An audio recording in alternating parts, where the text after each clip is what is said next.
Direskrimum Polda Bali bekerjasama dengan Otoritas Jasa Keuangan Pusat ungkap kasus tindak pidana perbankan dan kasus penipuan tenaga kerja Indonesia. Dalam kasus ini, Direktur Utama Bank Perkreditan Rakyat Agung Sedana ditetapkan sebagai tersangka. Otoritas Jasa Keuangan Pusat berhasil mengungkap kasus tindak pidana perbankan yang dilakukan oleh Nyoman Suparyani selaku Direktur Utama BPR Agung Sedana. Tersangka Nyoman Suparyani memberikan kredit kepada 54 debitur yang tidak sesuai dengan prosedur perbankan. Modus operandi yang dilakukan oleh tersangka adalah dengan memerintahkan pegawai BPR untuk memproses pemberian kredit kepada 54 debitur sebesar 24,225 miliar. Ke-54 debitur tersebut merupakan calon tenaga kerja yang akan diberangkatkan oleh PT IHSC selaku penyalur tenaga kerja ke Jepang. Namun pengajuan kredit tersebut tanpa sepengetahuan ke-54 TKI tersebut. Karena ternyata yang mengajukan kredit adalah Jalaluddin selaku Direktur PT IHSC.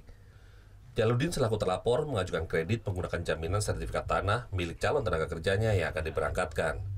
Kredit yang diajukan pun mencapai ratusan juta rupiah dengan menggunakan jaminan sertifikat tanah milik para TKI tersebut.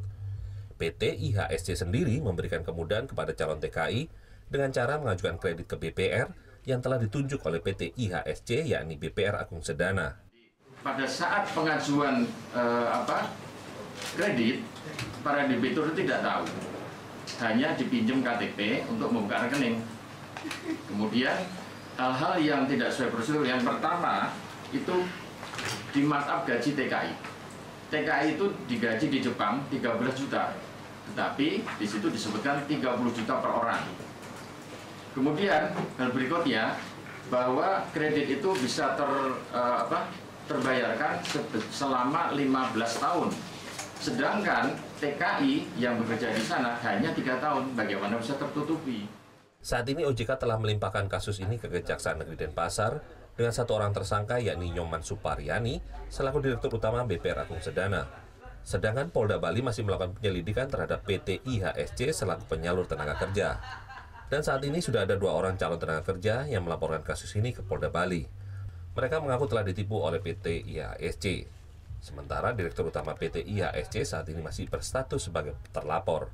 Polisi masih mengumpulkan alat bukti untuk menjerat Direktur Utama PT IHSC sebagai tersangka.